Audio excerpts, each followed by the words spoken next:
Hey, what's up, everybody? You're listening to the Enough to Keep Going weekly video games podcast. This is episode number 306 for the week that was in gaming for August 28th through September 3rd, 2023. Now, without much further ado, let's get to it.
Hey, what's up, everybody? Welcome back for another episode. My name is Game Logic from the Rounding Off Affinity Gaming channel on YouTube, one of the co-hosts here on the Enough to Keep Going weekly games podcast on the E2KG network, here with my partner in crime, Mr. Tao Master. How you doing, Tao? Doing well, thank you. All right, well, somewhere on here I have a thing called an agenda, which for some reason has dropped out of view. Oh, so segment one, our gamer experience part of the show, top of the hour, where we talk about the games, top of the hour and a half, really, more likely. Actually, it might be a top of a couple hours tonight with some of the content that we have to go over. So let's get started with talking about the games that we have been playing for the past week. Tao, you're on the mic first with a game that, if I'm not mistaken, was recently delayed and is now rolled out. I guess I'm maybe unfortunate that DBQ can't be here with us tonight because I think he was planning on playing this as well.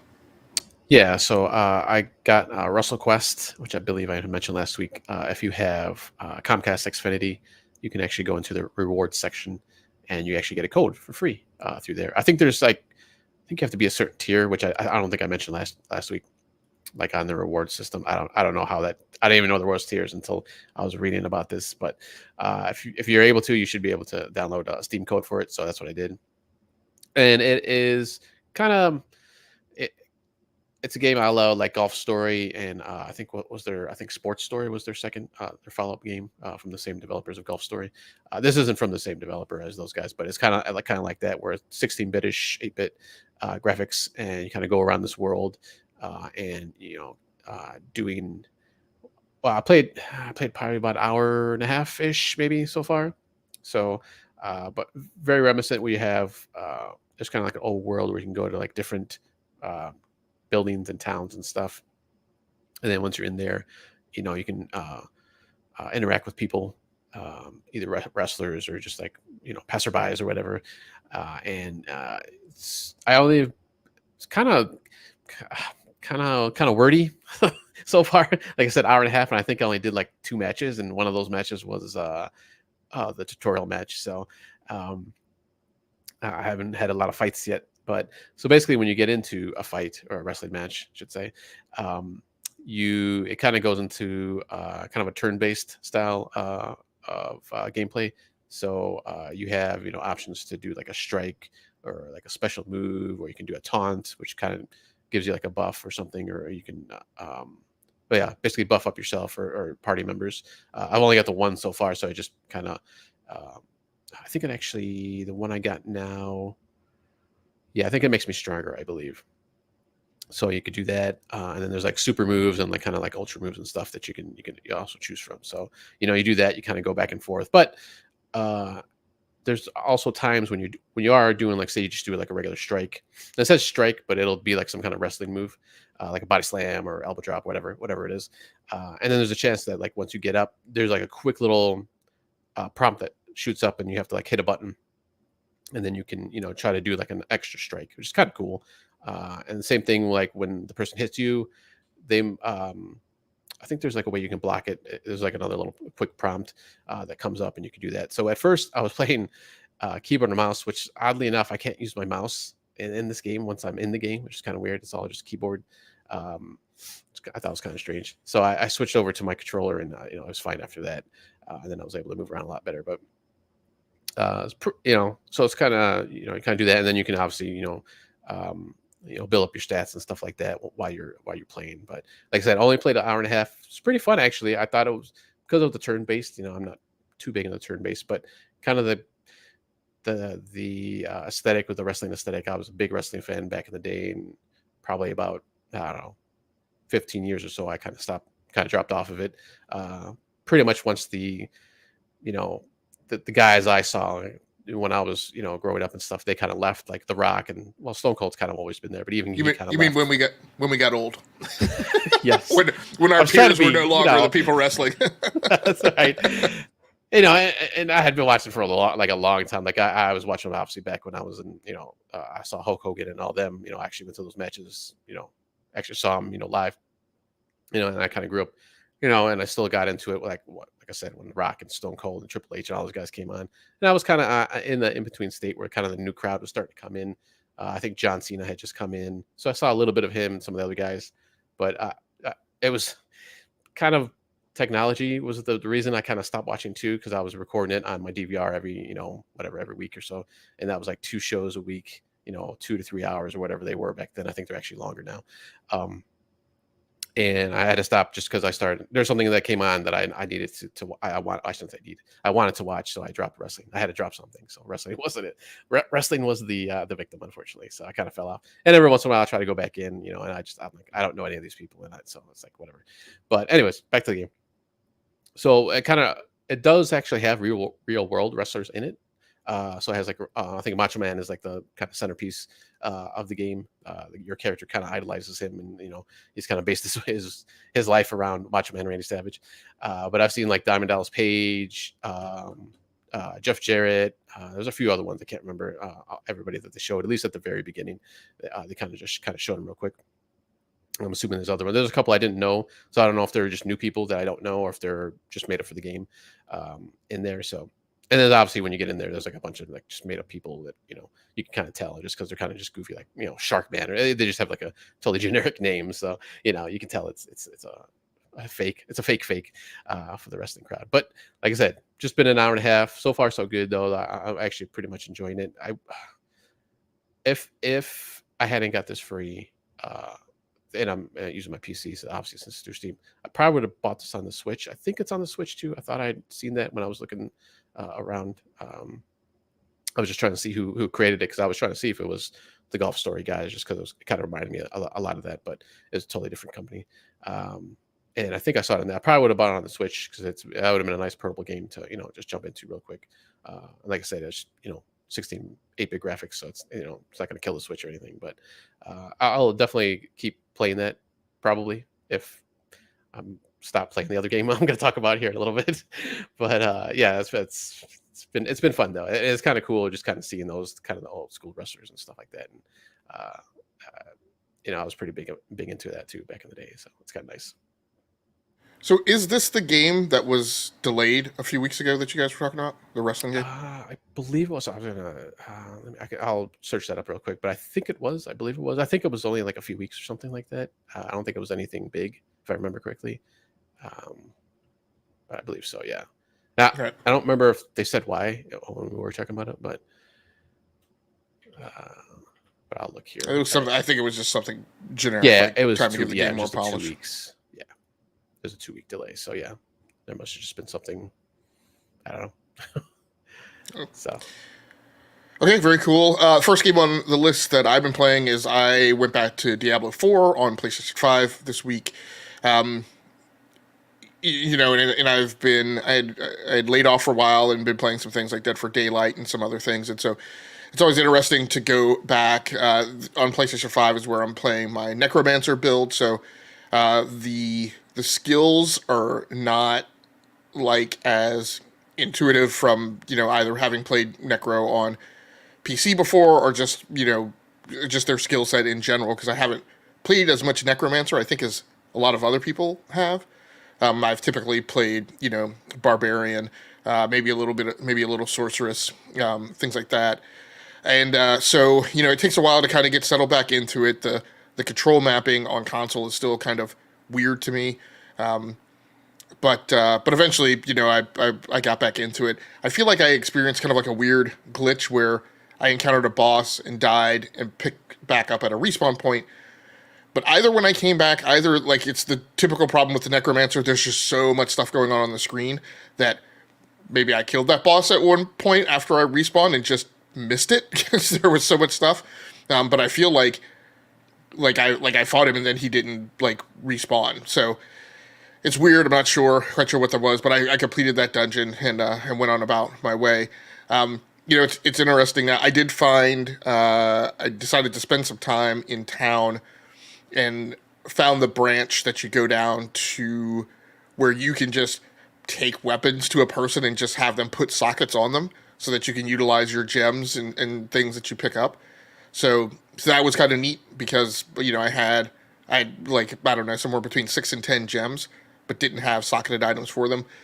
I realized after doing that like there was one item at least that had sockets in it that just like the graphical representation of a socket on that thing, because I think it was maybe for a ring or some other thing where it was only feasible for one socket to ever be on there. It just didn't jump out at me. So I didn't actually realize that item was already socketed until I found like how to put sockets on anything I wanted. And then in the course of putting sockets on some things was, oh, wow, there's a socket here. So I put that on. And so my Necromancer's up to like level, I don't know, 20, 21 now. I'm continuing to trudge through, the campaign. Diablo 4, Diablo games in general, but in particular Diablo 4 is a bit of a difficult challenge for me because there's so much to do to not mainline the campaign that I wind up doing. And in some ways, I think there are some progression paths and certain expansions of capabilities that, in order to do them, you have to do side missions. You basically have to stop and clear dungeons. So that's what I spent a lot of time doing. Continuing to have fun with that game. It'll be a game that, like we've talked about before, I'll be playing, for large parts of the remainder of this year and years to come. So, having plenty of fun with it. But I think the main course for tonight is our discussion of Starfield, which both of us have been playing. Both of us have been playing on PC. Tao, about how far are you into the game? Well, I've only done I think I'm on like the third campaign mission. Other than that, I've been doing just like side missions, of course, because that's what I always do. I get distracted by stuff. But I've actually been, from what I've been reading, on their Discord server, on just the forums in there, it seems like you probably should go through the main campaign. It kind of shows you how to do a lot of things, and even just like simple things. Like I found this out before I actually went to the campaign part of it, but like just when you're docking a ship, it doesn't really explain how to do that. But so I had to look it up when I went to go do it. But then now like literally before when we're on air, I was playing and I went to go do a docking session through the campaign, and it actually kind of held your hand. Well, not held your hand, but it kind of tells you how to do it. I was like, oh, okay, well, I don't know why they shouldn't put that in the game in the first place. Just have a little pop up saying, hey, this is this is how you do this. Well, you had to actually go through the campaign to figure it out. Or well, like I did, I just went online, so which is fine. Like I've done that for other games, but So you're talking when you like dock, with a larger ship, or when you dock with like at a spaceport or something? Yeah, with it. Well, yeah, for the campaign it was for a ship. Yeah. So there's really, so we're going to talk a lot about, I think, onboarding and learning skills in the game and things like that. So with docking, there's really nothing. You get a pop up on the screen that tells you like hit this button to dock. See, that's what I was thinking. Maybe I just missed it, or do you mean just generally like when you're looking at the ship? Yeah, I don't see anything when I'm looking at the ship. There's just have to hit. There's a prompt that comes up. It's at the lower part of your HUD. So I guess maybe if you're not looking right at it, you might miss it. But it says something like hit X or E like to dock or something like that. Yeah. And then you get another prompt to like undock. When you're you're back in the seat. I think it may be when you're back on the ship. I think you have to be seated in the pilot seat to actually see that prompt. Yeah, because then it like goes to that third person outside your ship view, and then it gives you like 3 options to dock, Well, board, or exit. well, Or if you're just exiting your seat. if you're in the third person view, if you're in the first person view, then it just pops up right at the bottom of your head. So Okay. so I want to go back a little bit just because, and I know, and I don't, but I think it's because of what you're describing, which is a little bit of what I'm about to start to. I do just want to go back. Do you have any sense of like how long you've spent in the game, whether regardless of campaign or side missions, just in Oh, total? just time, you mean? 17 hours. Okay, and I'm at Vanilla. about and I'm at about 12. Nice. So this is a very pertinent conversation, right? Because what you're talking about is that because you didn't go down the path of the main missions, there may have been things that were not presented to you in onboarding. And that has been my experience also. I did a lot of side missions and didn't do the main campaign.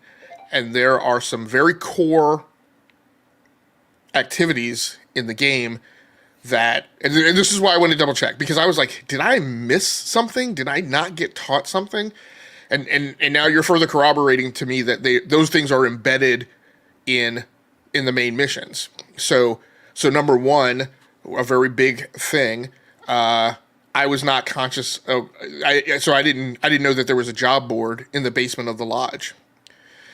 And Oh, so and so that one I think they did mention during the initial meeting with those people. They did I mention that. I'll have to go back and look because it didn't get presented like to me I mean, at it just all. didn't. They said it when they were talking, like it didn't like pop up on the screen or anything like that. So it was just like in the conversations you're having with them. They mentioned it. So Well, there's only one conversation you have to go through, and so that's right. with Sarah. So if Sarah didn't mention it, right? If somebody else mentions it, I mean, so if you didn't interact with a certain character, you may have missed it. The only way that Yeah. I saw it was I was scrambling around looking on my mission board in my UI, of the missions you've unlocked, Right. and first of all, with the UI, when you first go to that mission board, when you first hit what is I think default the L key on PC, Yeah. and you go to the mission board, when you initially go there after you're in the lodge, there's only a small number of things there, like 4 or 5 total. Yeah. And so they either tell you or you understand that there's missions and then there's activities, and all these side mission stuff is under the activities thing, which is an expansion menu. But when you first go there and you expand it, there's so few things there that they're all on the main screen. When you go back to that screen later, and there's like a half dozen main campaign missions, when you expand, and so every time I had gone for about the first several hours, let's call it up through hour like 6 or 7, when I would go to that activities screen and I would expand it, everything that was under activities would present in one view. But at some point, there were so many things populated that I only had like 2 activities on screen. And it didn't jump out at me. And then I went back to it again like a little while later. And I was like, hold on a second. I had like 6, 7, or 8 side missions, and now I'm down to 2. And the first time it happened, I was like, maybe I hit a branch of a story, and some of those other side missions went away. But I didn't realize that they were continuing to expand below it, but you had to scroll. Yeah. So there's nothing in the UI that kind of presents that to me.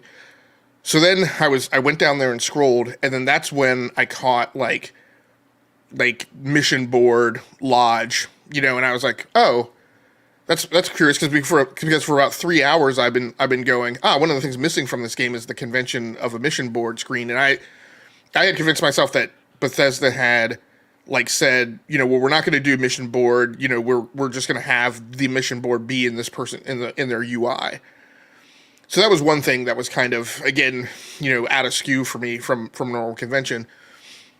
Another thing, though, that has bugged me is that, so when I did find the mission board, I went to the mission board, I selected a mission, I then went to my ship, tried to access that mission on the star map. The mission is in an area that I can't get to because I haven't charted that part of the system. So I started to get a little annoyed. I was like, why would you allow me and permit the player to select a mission that they can't access and have no cue or anything that tells them that they're wasting their time? So then you can't go to it at all, or you can't. no, I can't go to it at all because I haven't mapped that part. And I was like, well, how are you ever going to map something that you've never been to? Like, isn't that the purpose of going to it to map it? So now before that, in the main mission branch, I had come across the mission with Sam Coe, which does the same thing. At the point that I'd selected it, you can't go to that part. So I was like, so I caught a part of the dialogue where he said, "Hey, we're gonna go ahead. We like, I think he might say that we can't go there now, but I'm not sure if he said that, but he definitely says we're gonna go ahead. You know, because he's got his daughter with him. We're gonna go ahead and board your ship, and we'll be on board until we actually execute that mission." So like, okay, well maybe that's a breadcrumb that they're telling me that like something's gonna happen that's gonna allow me to go there. So I had already run into that stop, that door jam before, right? So when I hit it from selecting a side mission, I was like, okay, you know, and one of the parts of that dialogue is you can't go to the system yet. Try to pick a shorter jump. So I picked an adjacent system that I was able to access. Now, at the specific moment in time that I clicked select on that system or planet, all of a sudden it popped a new main campaign mission onto my UI. So I got a radio transmission about a family that was under attack and was calling for distress. So I was like, that's a really weird way to invoke a new branch or chain of the main mission campaign, because I just happened by happenstance to stumble and select a workaround to try and access a side mission that I never knew that I needed to access because I had never gone through the branch or the path that told me where the side mission board even was. So all of this kind of flowered out and cascaded, and I'm like, this is like, I guess in some ways there's an elegance that it all loops back to being pulled together, but it's a really janky presentation way to happen to stumble upon parts of the campaign. And I guess, and I think this is more, and this is where I go back to, there's a lot of commentary that says, well, like a lot of media and journalists and people who are fans of the game are saying, hey, we recommend that you go through the main campaign. But that's to me is different than there are things that you are never trained to do and quite frankly never even told exist as a convention in the game unless you go through those things. And that's to me problematic if you unchain the player from doing that and then lose the control to be certain that you're ever going to drive them by those things at all.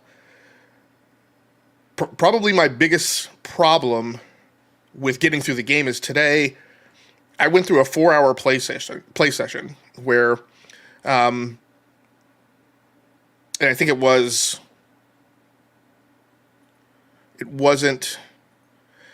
that mission. It wasn't it was that mission where there's a family of farmers or whatever who are like in a coalition and they're all helping each other, but they're being attacked by spacers and you're trying to, eliminate the spacer threat. So and at some point you have to do these jump arounds to several satellites to restore communications, and as you're at these satellites, you're being jumped by spacers. And so there's 4 satellites you have to bring online, and in the 4th satellite, and I had survived the space battles before, sometimes having to like replay them, but I had gotten through them. But the last one, I was just not getting through it. And a lot of normal conventions were popping in my head. First of all, I was seeing problems where I wasn't able to repair my ship. A critical problem was there was something going on where my character was constantly getting out of the pilot seat in the middle of combat.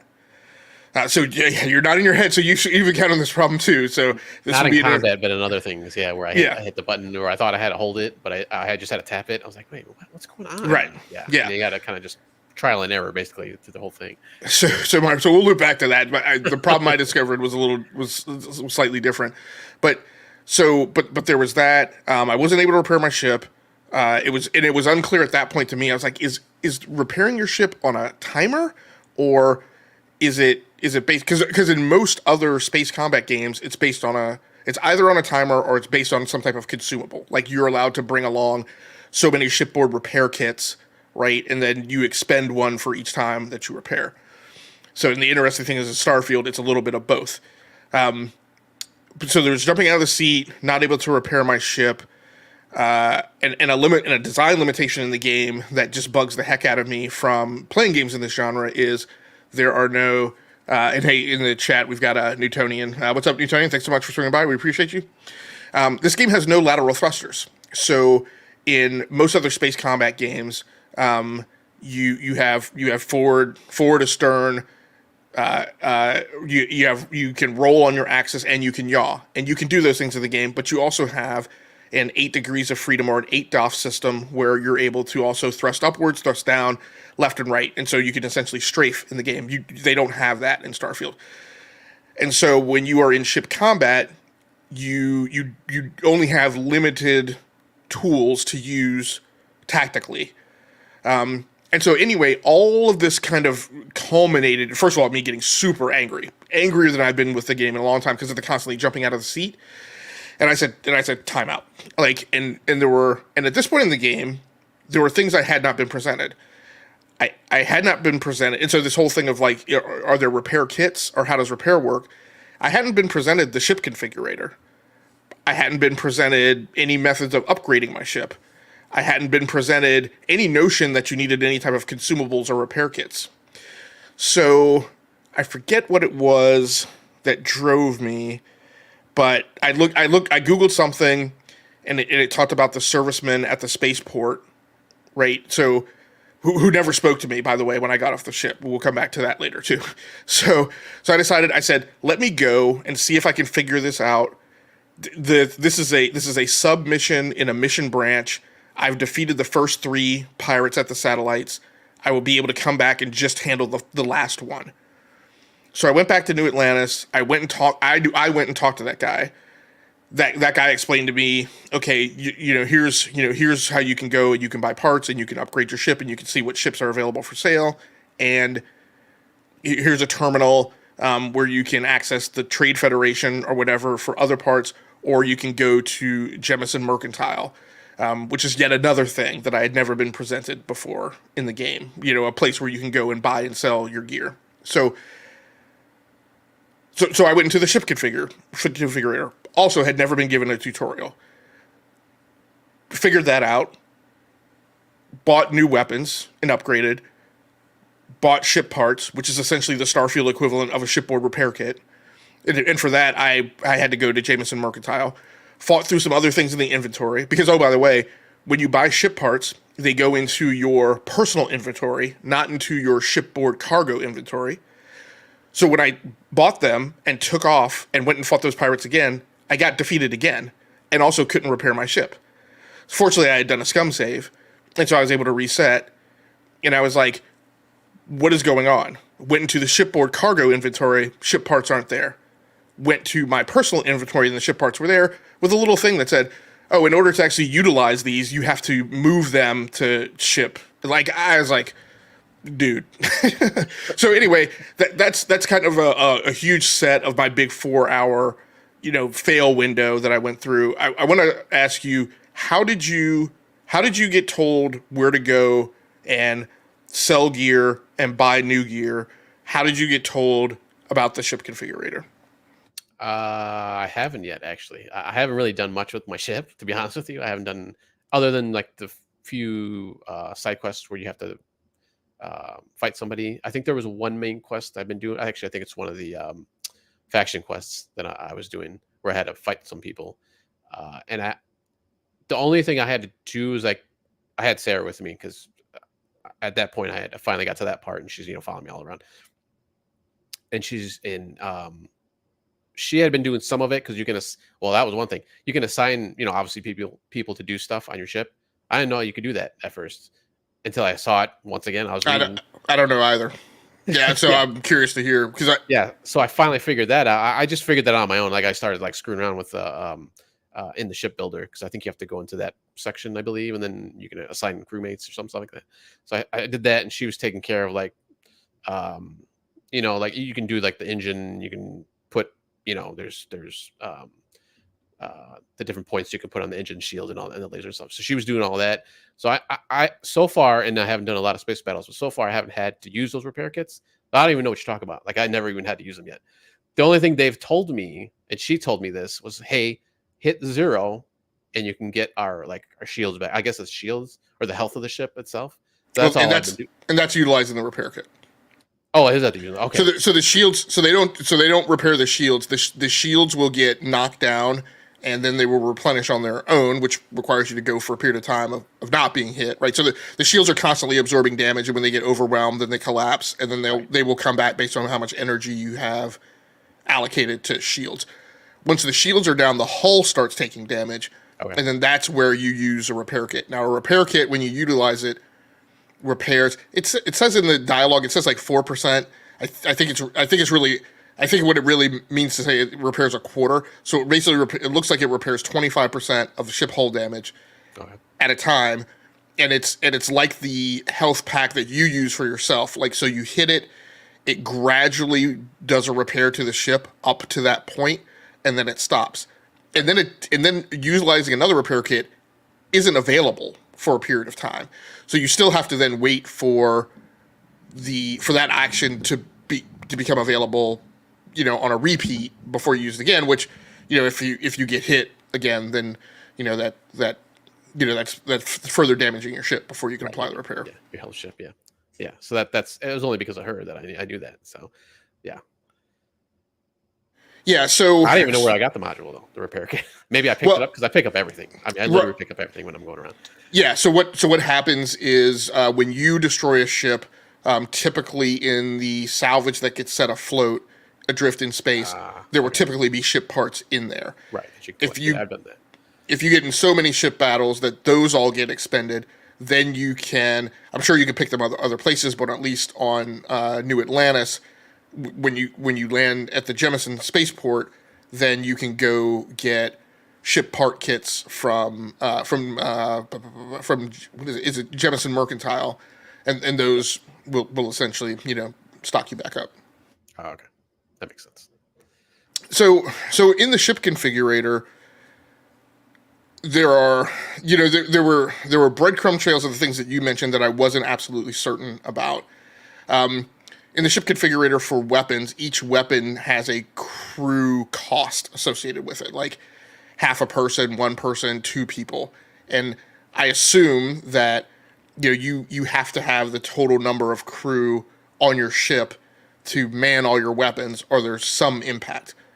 That was never explained to me, though. I also therefore don't know, because I've been firing all my weapons all the time. Maybe my rate of fire is negatively impacted by not having those weapons manned. I don't know. I've never had any weapons that I couldn't fire.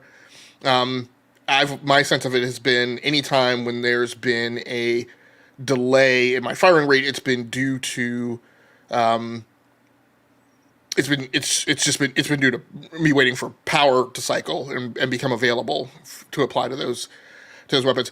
But my main point is that I don't, and I've been trying to kind of push back on this and caution some people. There's this whole notion of, well, it takes 20 hours for the game to get good.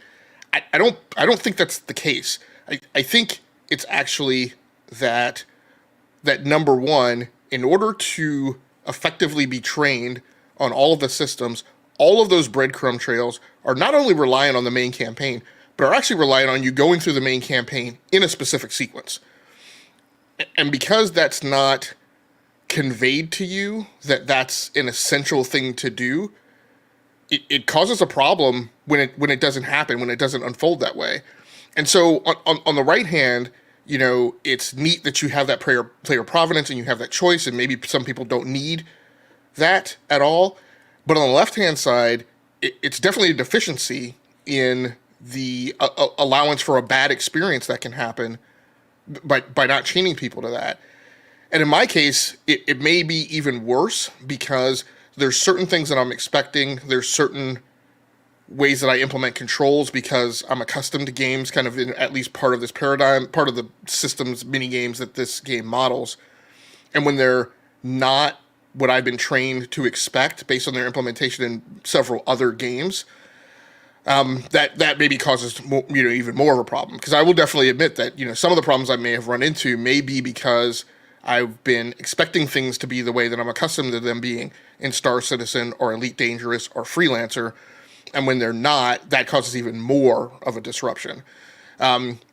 Getting through the ship configurator without going through any type of tutorial, I only got through because I went literally in my head through the list of conventions that I'm accustomed to seeing and kind of dug through in that way. I was like, I looked at the weapons that I had armed. I was like, oh, wait a second. Okay, there's shield damage. There's hull damage. There's how much hull space it takes. There's how it impacts mobility. There's how much energy it consumes. Let me flip through all the weapons that are available. Okay, here's a weapon that increases hull damage but decreases how much shield damage I do. How much hull space does that take up? Can I accommodate it? How much energy does it consume? Is that going to cause me a problem with power cycles? Those are all things that I can only do because I've played literally decades of these games. If a person is brand new coming into this game and doesn't get handheld through the ship configurator, I don't know how in the world it happens. And this is the other problem or concern that I have with the dialogue that's going around on this game. I guarantee, I'm absolutely certain from the people that I know who are talking about how great a time that they're having in this game, I'm looking at it, I'm like, either that person literally went through the campaign and they were told how to do that, but if they didn't do that, there's no way in the heck that they figured that out on their own. I know that they phoned a friend and a friend helped them point them to like how to do all these things. So, it's a mishmash of where we're going to talk about review scores on this game a little later. It's a mishmash of like the experiences people are reporting that they're having and my lack of certainness about like what experiences they're actually having. For me, the game is at its best. I think there's two kind of summary things. Borber Country in the chat says, "Hi, what do you guys feel about the game compared to other AAA games? Game design, performance, visuals, and history and story." Let me. So I think I have three comments. One of which will be the third one. Borber, to address your question. For me, the game is the most MMO-like game that I've ever played. That is not an MMO. And in that I mean, when I play an MMO, my hope and intention is that I'm going to be playing that game for several years. EVE Online, Destiny 2, Elite Dangerous, Star Citizen. And so I am willing to Warframe. And so I am willing to make an investment in Googling around, pulling things up, figuring out what's going on, hitting all the forums, joining all the Discords, right? That is not my normal approach. I don't do all that mess when I'm normally approaching a game. You guys have heard me for years say, if you want me to play your game, put your stuff in your game that I need to know how to play your game, or else I'm going to drop interest because it's not my job to go Google the earth to go figure out how I'm supposed to play your game. This is a game that, in my mind, demands from you the equivalent level of effort to an MMO, in my opinion, at least the way it unfolded for me. The second thing I'll say is the game consists of tons of mini games, subsystems, metas, a lot of the stuff that we talk about on this show. And out of all of those, I am the most satisfied with the raiding and outpost, first-person shooter, corridor shooter, system of systems, subsystems, and mini games.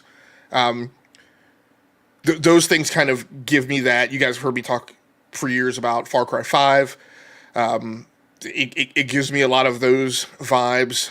The tactics. It is the part of the game that to me gives you the most freedom and latitude in employing tactics that actually have an impact and make a difference. Other than like a minor thing that I encountered today, which is like I swore I went to a planet twice, and fought spacers one time and then fought them again when I came back, and I swear my verticality which essentially meant the way the gravitational force on the planet was modeled was different the second time I came back. And I couldn't understand that. I was like, I was here before and I jumped a heck of a lot higher and mantled a heck of a lot better. And then the last thing I'll say before I turn it over to you, Tao, is Borbor's question: what do you guys feel about the game compared to other AAA games, game design, performance, visuals, and story? This is the tip-over point that, for me, I am going to start separating how I articulate that conversation, there are games and then there are services and platforms. And Starfield undoubtedly has all the underpinnings of being a service and a platform. And I don't evaluate those two types of art and entertainment as equivalent things. I think Starfield is on its way to being a superb platform and a superb service. And I think in many ways is what Casey Hudson talked about he was trying to do with Anthem, which didn't happen. But I don't categorize Starfield in my mind in the same bucket that I think about The Last of Us, God of War, even Baldur's Gate to a certain extent, a Far Cry story, an Assassin's Creed game. I just feel like they're different things and I judge them slightly differently. So, Tao, what are your thoughts? Yeah, I think to a basic level for me, if you liked Bethesda Game Studios games in the past, Fallout series, Elder Scrolls, those type of games, you're more than likely you're gonna like this game just on the story and gameplay and stuff like that. And to go into the gameplay a little bit, I was kind of surprised that the ship battles are actually pretty good. I mean, I really like them. From coming from a little bit of Elite Dangerous, I haven't played Elite Dangerous in a while, but more so maybe No Man's Sky, which obviously there's a lot of comparison to that game with this game with Starfield. I was like, it's No Man's Sky's battling is pretty good. I wouldn't say as good and as involved as like Elite Dangerous is or was. I think they're still developing for that game, I believe. But I was pleasantly surprised that the ship battle is pretty good. And yeah, you don't have that extra movement, the that you're talking about, the up and down and kind of the strafing and stuff. But I was actually for these guys who've never and gals who've never then done any kind of ship kind of gameplay before, not even really in vehicles. Really, I don't think there's any vehicles in Fallout that I remember, and I only played a little bit Fallout 4. But I was surprised, and also the gunplay is it's really good. Like it's really good because I did not like the gunplay in the Fallout 3 and 4. It was a little bit better in 4, and I see a little bit of the and I don't know if you've got to this part yet in the ship battles. The VAT system when you're doing the ship battles, because you can target different parts of the ship. But there's another thing about that though. I didn't realize you had to open up a perk to actually even do that, along with the backpack too. That I had to open up a perk before I could use the jetpack. Well, I mean, I could have it, like I'd have it on my back, but I couldn't actually use the thrusters. So I was like, why can't I use my thrusters? I'm not going for like an hour, and I didn't know what to do.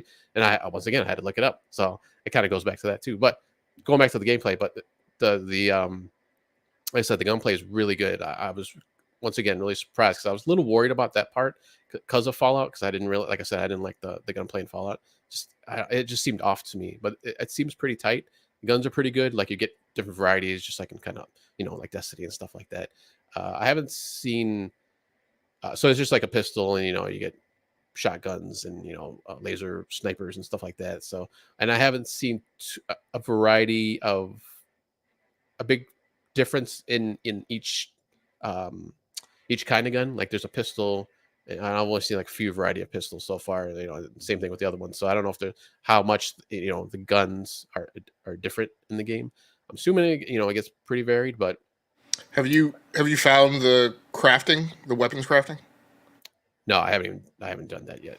Okay, so I know about it, but I just haven't done anything with it. Yeah. And that's also, at least, I mean, you'll come upon workbenches when you raid outposts, and you go inside the interiors. But there are also workbenches in the basement of the lodge when you go down to that job board. So that's a place where a more quieter place where you can definitely go. And now, have you also? I think another thing that was a stumble upon for me is have you? I mean, so I have you? Do you understand the storage in the cargo, access to the cargo for your ship, and how that's discrete from your inventory? Yeah. Okay. I actually just learned that I think yesterday. Yep. Because I was trying to like store stuff and do all that stuff. But yeah, I finally figured that out. Yeah. Yep. But yeah, just like I said, I'm enjoying the gameplay actual gameplay, like actually what you have to do. I do like, and now I haven't like ventured out too far into like other systems and stuff. Other than Alpha Centauri is where you start off of. I've gone to Sol, which is obviously our galaxy, the Milky Way galaxy, and that's pretty much it. So I haven't gone anywhere past that. But from the planets I've seen, so far they seem pretty. There's stuff to do once you land on the planet. Like you can see, like if you put your scanner on, you can go to different points and stuff like that. And, there's little settlements and cities or whatever. Now going further out, I don't know if it's going to be like that or if it's going to be barren like all the time. But I kind of see arguments on both sides when I'm reading stuff. Like most of the stuff is empty, but then I hear other people say I see settlements all the time and little cities and all this other stuff. So I haven't done that myself yet, so I can't really say other than those two systems I've been in. But and being in the bigger cities, it's kind of nice to actually have people like a lot of people like walking around and like there's stuff to do and all this other stuff. So it's I'm in, like I said, I'm enjoying it so far. Yeah, and I feel that whole topic of like, well, it's barren, it's 1,000 planets that aren't filled. Look, the game has problems, and that's like the least of my concerns. Yeah. Going back to Borbor's comment, how it compares to other AAA games. I think part of the things that we've highlighted is that the game demands a certain level of investment from you, and so you think about, I made my comment earlier about this is the most MMO game that's not an MMO, and if you think back, I think you have to go back to like the early 2000s that any notion of anything like a World of Warcraft or an EverQuest was ever propped as Game of the Year, right? The types of games that demand this, an MMO like, Bunny Hunt and things like that. Like those games typically aren't games of the year. In terms of game design, I'll go back to what I said. Like, it is impressive the amount of the system of systems of this game is very impressive. The number of mini games, the number of metas, the amount of creative infrastructure that they've placed in the game is impressive. But as I talked about before this game launched, but that doesn't necessarily mean that they put cream filling inside the Twinkie, right? And so I don't know. Having a sheer number of systems doesn't necessarily mean that is a great aggregate, and it doesn't necessarily mean that each of those systems works well. One of the things that I mentioned when I was talking to Brap earlier this week is that part of my problem is that for each of these systems, what they cause me to do is they cause me to think about a game that implements that system better. So I think about shipboard fighting, and I think about all of the other games that I would rather play their shipboard fighting systems. As much as I like the first-person shooter aspects, I think of all the games that I would prefer to be playing as a first-person shooter. And I want to caveat what I said, in its intermix with what you were saying is, so the gun mechanics I think are good. I don't know that the overall combat system is good. And because when you're raiding an outpost, what you have to do is you have options to use guns, melee, and thrown. And I do not feel like the melee system is good.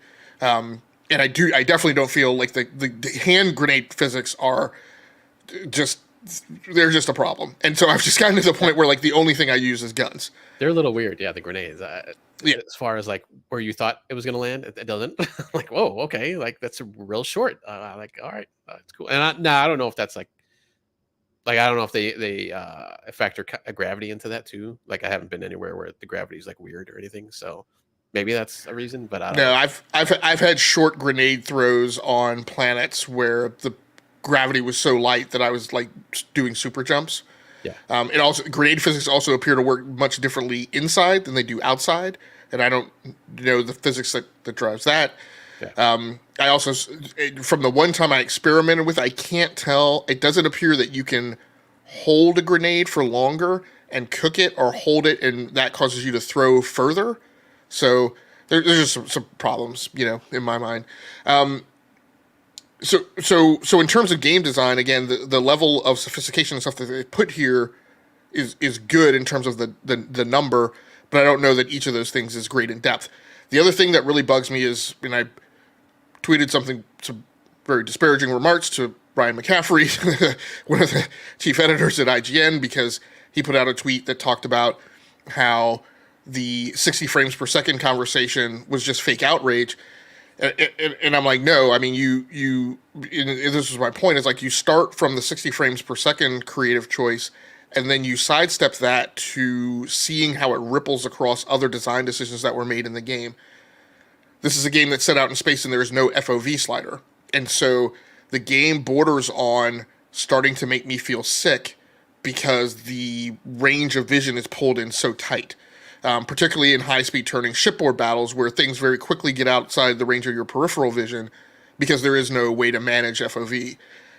Then you step that across to looking at the 17 toggles, bits, and sliders and switches that you can do on PC for tailoring your graphical presentation experience, which to me is borderline offensive because my feeling is that is not what we expect in PC gaming. I need to go off and look this up, but the thing that sprung to mind was, in fact, I'm gonna pull it up because I think I can get to it fairly quickly. But the thing that came to mind was, I'm trying to find a decent list. I hope this gives me the. The thing is, but on Starfield, there's only 17 things that you can set. Crap, this isn't. Yeah, but there are some very big ones that are missing. Ambient occlusion is not there. The way the game performs now, when you do turn on FSR, the best way to run with it is to run with it at less than 100% render resolution, which is just a religious thing that I just never do. Like I refuse, typically I refuse to do. I'm like, no, look, I have a 2560 by 1440p ultra wide screen monitor. I spent a lot of money for it. That's how I expect to play games. I expect to run it at that resolution. It bothers me to be asked to run the game at less resolution than that. I think there are variable rate shaders in this game, but I don't think there's direct ability to hit shadow resolution, which is something that a lot of games have.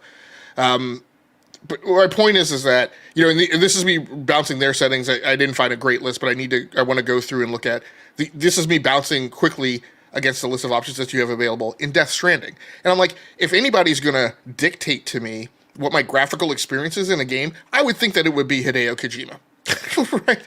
I don't know that I give that same gravitas to Bethesda, and it's bothersome. So again, when I look at Bethesda chose to give you a presentation on console, at 30 frames per second, I can see where that design ethos spread to other choices that they made in the game, and basically on PC, giving very limited options to a PC gamer's ability to control and tailor their desired graphical experience, and that's just something to me that I've just come to expect.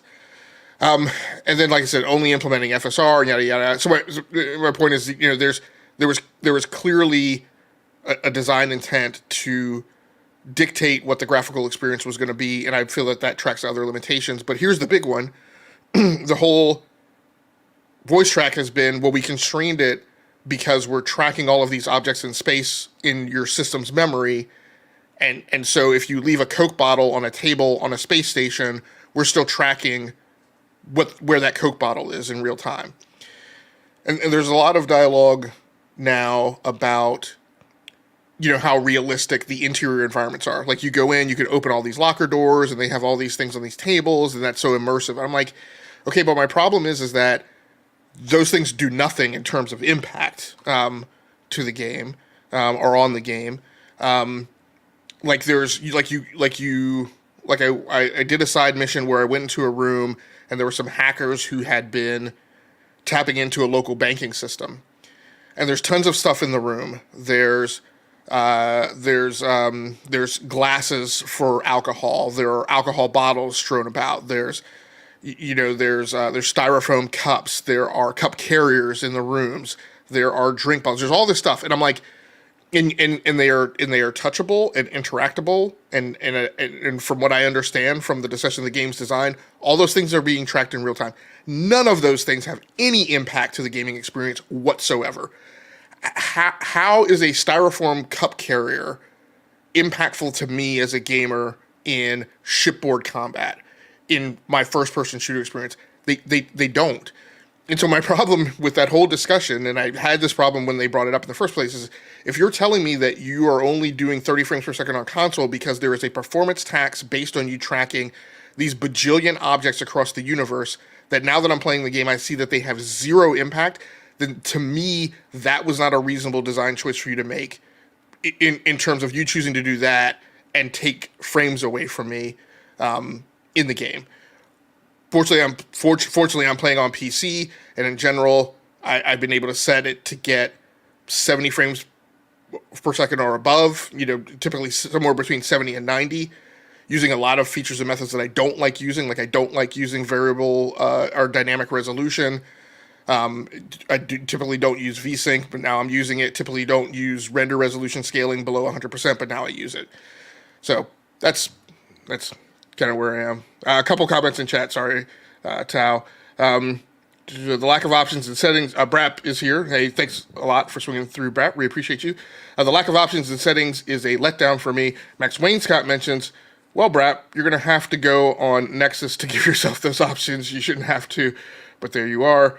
Brap says, that design philosophy I think was cool 2 generations ago because it was a level of interaction we had not seen before. Today, I think it's an outdated design that adds no value, IMO. And then admits that if he wants the graphical presentation that he wants, he understands that he will have to do mods. So, Tao, anything else to add? I know I went on for a while there. No, you're good. I think, well, you mentioned the mods, and that's another thing I keep seeing people say. Well, just wait till the mods come out. Wait till the mods come out. And like as much as I do like this game, it's like you shouldn't have to wait till the mods come out though. Like that's and like not Max, like Brap says, like that should be in there. Like I know we don't know why. It's just the choice they made. I guess they didn't want to give us that choice. But even besides graphical stuff, but with all the other UI stuff, stumbles and like the UI is not the best I've ever seen. It's not the worst. I don't think. Like I've seen a lot of people say it's like the worst, and it's terrible. But it's like I mean, if you've played once again, if you've played other episodes of the games, it's kind of familiar like how they did it. But obviously, some the other games have done it better, like you've said on other things. But I mean, like it's just weird that for as long as they've been working on this game, you think they would see these. I don't want to say little things, but you'd see these things and they would come out. But either they just decide not to do anything because maybe they said, "Oh yeah, the mods will fix it," or we can just mod it later, or we can update it later, or we can do stuff later. But I don't know. It's just kind of weird to me. The mod comments that I keep seeing and hearing. Yeah, I mean, I think what I worry is people hear all the things that we've talked about, and people will feel like we're saying it's a bad game. I'm not saying it's a bad game. In fact, I'm saying at the 12-hour point, and I'm actually kind of saying it a little annoyingly. I think I've hit the point where I up until this point, I've been like, man, I don't feel like playing Starfield. Like it's a bit of a chore. Like I'm doing it because I have to. I have an obligation, right? Passing through this 12-hour point, I'm now at the point where I'm like, I don't know that I want to play anything else. Now, the reason I say the things that I've said and the question that needs to be asked is, so that is great. Starfield, from what I've seen right now, Starfield appeals to a lot of niches. And people are going to say, what are you talking about? It's got great sales. It appeals to a lot of niches. It's just that it appeals to, it's niche. It appeals to a lot of niches that are in play in the market. It appeals to the Bethesda niche of fanatics, which I've talked about on the show for years, who I do not understand, who I feel like have given Todd Howard a pass for decades for things that to me were never a reason to give them a pass, for Fallout, for Skyrim. But they're kind of like the Star Wars fans with episodes 7, 8, and 9, right? They've been burned by a game before in Fallout 76, and so they are looking forward to anything that gets back to right the days of old. And this definitely does that. This definitely, I mean, for all of its missteps, it definitely feeds whatever it is that makes Bethesda fans the fanatical fans that they are.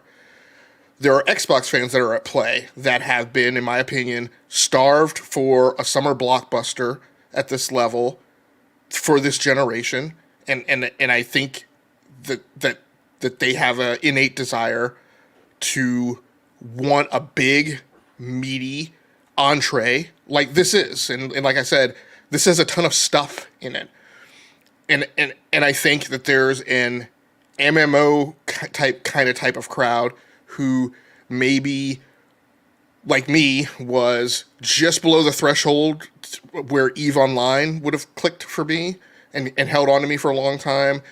People who have tried approaches to Star Citizen, Elite, Dangerous, who have stuck with those games for a while but fallen off. People who have been Warframe players, people who have been MMO, I don't know, maybe MMO casuals or MMO lights or whatever you want to call it. I think each of those little pockets of demographics will find attraction to this game and will wind up playing this game for the 5 or 10 years that it's going to be at play. And that's going to be good. And like I said, I think this game has everything it needs to be a great service and a great platform.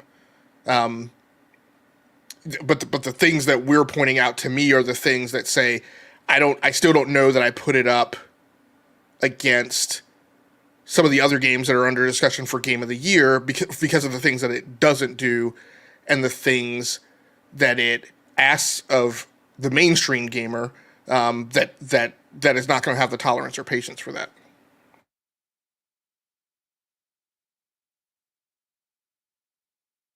Max Wainscott in the chat says the mods you're looking for have been out day one, I believe. As far as adjusting the FOV, I believe you could just go in and do that via tweaking. And Max, you're correct. There are mods for that. There are, you can go in and monkey with the INI file.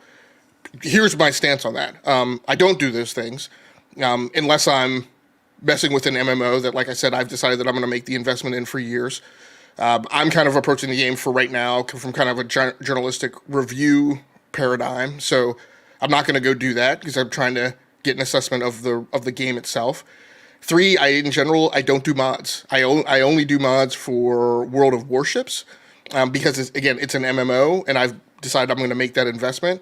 But in general, I don't do mods because I just quite frankly, don't want people's dirty code running around on my PC that isn't configuration managed and isn't security checked by some right authority. And that's just my choice. And I'm sure people will have lots of opinions. Well, you're a PC gamer. Mods are the norm. I mean, you can believe whatever you want. I mean, but that's just from a security aspect and from a how I want my systems. I'm not doing mods, and I'm not judging. I'm not giving a higher mark or a pass to a game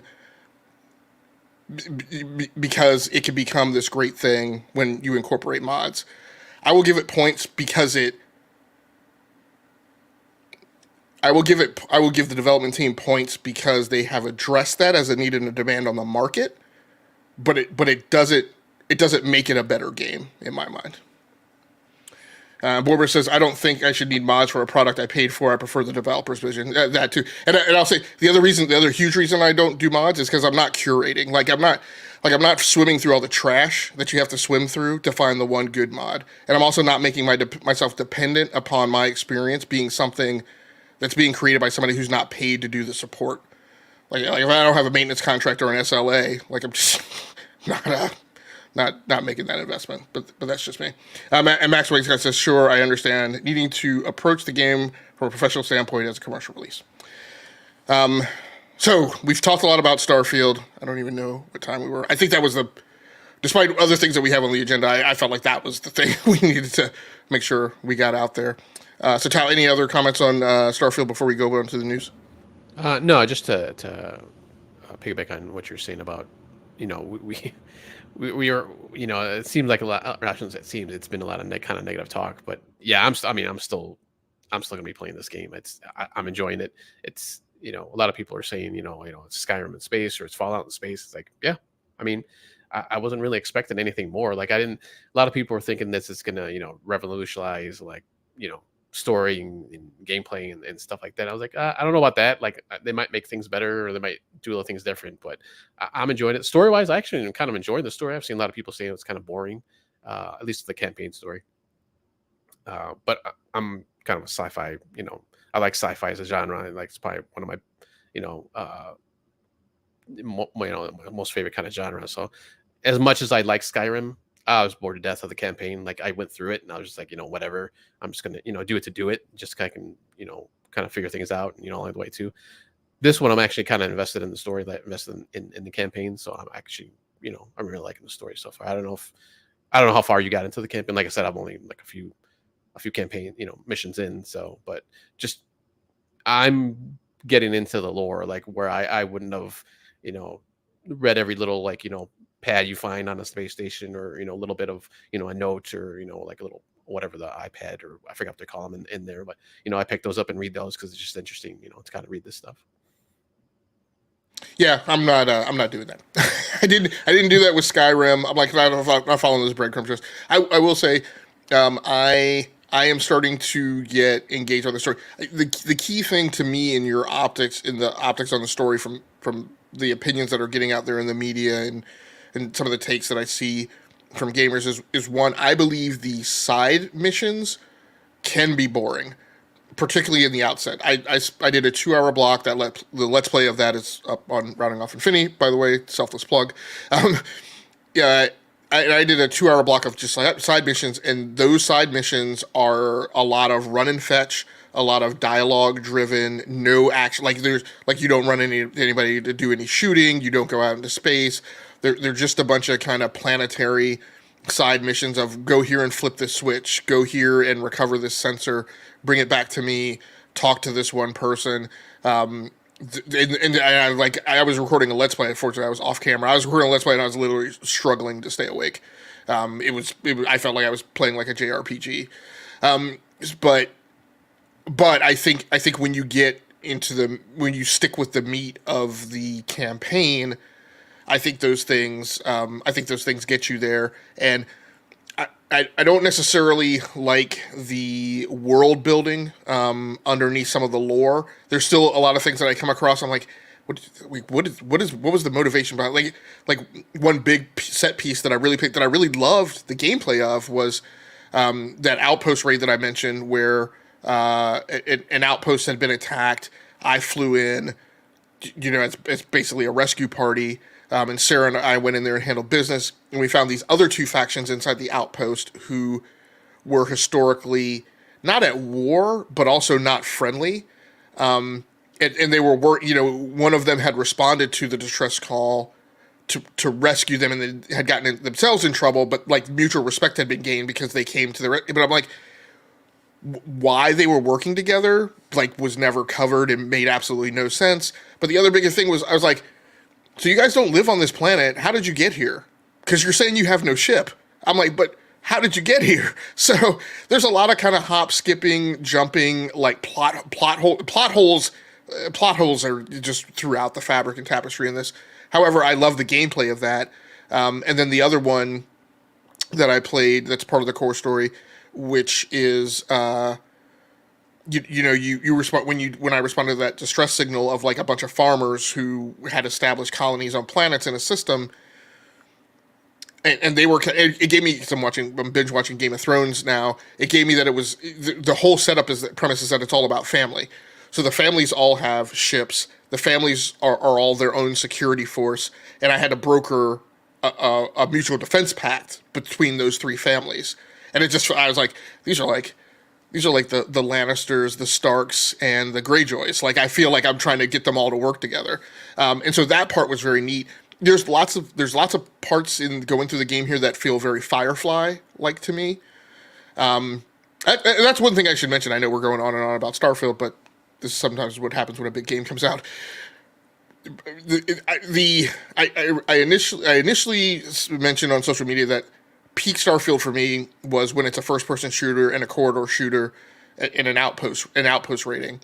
I then revised that. Peak Starfield for me is there is a sequence where you go in and you talk to a bartender, and that bartender responds with literally verbatim the exact speeches that you used to get from the bartenders in a certain other video game. And there was that mention in the game that before the game's release that Todd Howard and the team at Bethesda had leaned heavily on other sci-fi lore, and they talked a lot about television shows, but like that being in the game from another game, and it's homage. It wasn't plagiarism. It was showing respect to that game, and it was a game that I played, dozens and dozens and dozens of hours of, and that pulled at my heartstrings so much from, again, coming from games of this genre. You know, there is no game of this genre. There are multiple games from genres of the multiple subsystems that they show in this game. But that one is one that's super huge and familiar to me, that I have a super huge soft place in my heart for. And that was endearing. There's also an instance where a character that you meet uses textbook a line from episode 4. And I was like, but they use it in kind of this, the entrance into the quote isn't from the movie, and the segue out of the quote isn't from the movie, so you can miss the quote in the middle, wedged in the middle of that. And that to me was also because he said it, and I was like, wait, and he's by that point he's like 2 sentences down the road, and I'm like, oh wait, hold on a second, he just quoted, like, and so those types of elements are in the game, and that nostalgia helps kind of anchor and engender you to the content as well, in my mind. Although there may be other pieces, right, that are missing. Okay, all right. We're probably going to do a shortened and condensed show because we're both saying we probably want to go off and play more Starfield. Although I will admit that my desire to do so is maybe begrudgingly so, but it's there regardless. One of the things that came out, I've got the first story in the news rundown. One of the stories that came out while Starfield has been launching, we picked up the story over on PC Games N by Ed Smith. Bethesda drops sudden update on The Elder Scrolls 6. And the story starts off. The Elder Scrolls 6 is actually in production. Bethesda Softworks' Vice President Pete Hines says, as he confirms that the Skyrim sequel and much anticipated RPG game has left the initial concept phase and entered early development. With Starfield almost upon us, because this story was run before early access started, with Starfield almost upon us, we're already primed for a whole new world to explore from the makers of Fallout, ESO, Oblivion, and more. But if intergalactic fare isn't your type of fantasy, then you'd sooner be back in Tamriel. It seems the Elder Scrolls 6 and the mythical Elder Scrolls 6 release date are officially on their way now. Tal, you mentioned that those games didn't necessarily stick the landing with you. What were your feelings about hearing that Elder Scrolls 6 is in development? Oh, just story wise, I wasn't too excited, but gameplay wise, I mean, I liked them. So yeah, I mean, it makes sense that they're gonna, start if they haven't, preliminary, done some stuff already, obviously some testing and probably all that kind of stuff. So yeah, I'm excited for Elder Scrolls 6 too. I mean, Skyrim is probably one of my favorite games from the past couple decades or so, if not probably my top 5, top 10 of like games. But yeah, I'm all for it. Very cool. My speculation about this is that because there is a need to, I actually think Elder Scrolls 6 will be coming out sooner than people think. I think Elder Scrolls 6 will land on the Xbox Series X this generation, because I think it needs to, from the business model perspective and what's going on with that console and just kind of where Xbox is in general. I think this is a game that we will see in 3 years before the final year of the Xbox. Do you think that's more of a Microsoft pushing that, or because obviously, like you said, there's kind of a shortage of stuff, or not? You didn't say that, but they're just where they're at right now, and obviously, but it looks like Starfield probably obviously had as much time as it needed.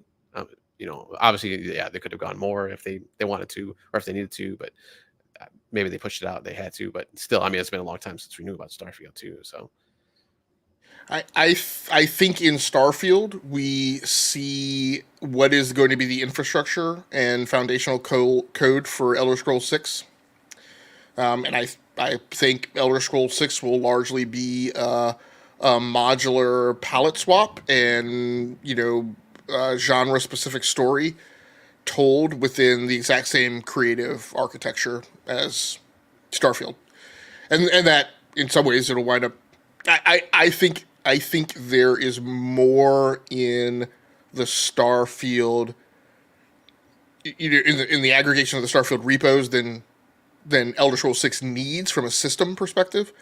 And so I think that the team who puts Elder Scrolls 6 together is actually propped with the technology, with more technology than they need to bring that story to life. And I think it's part of the plan. You were asking whether or not I thought Microsoft was going to. I think the plan all along has been build Starfield, put a bunch of systems together, erect that creative storytelling infrastructure, and then platform off of it to build Elder Scrolls 6.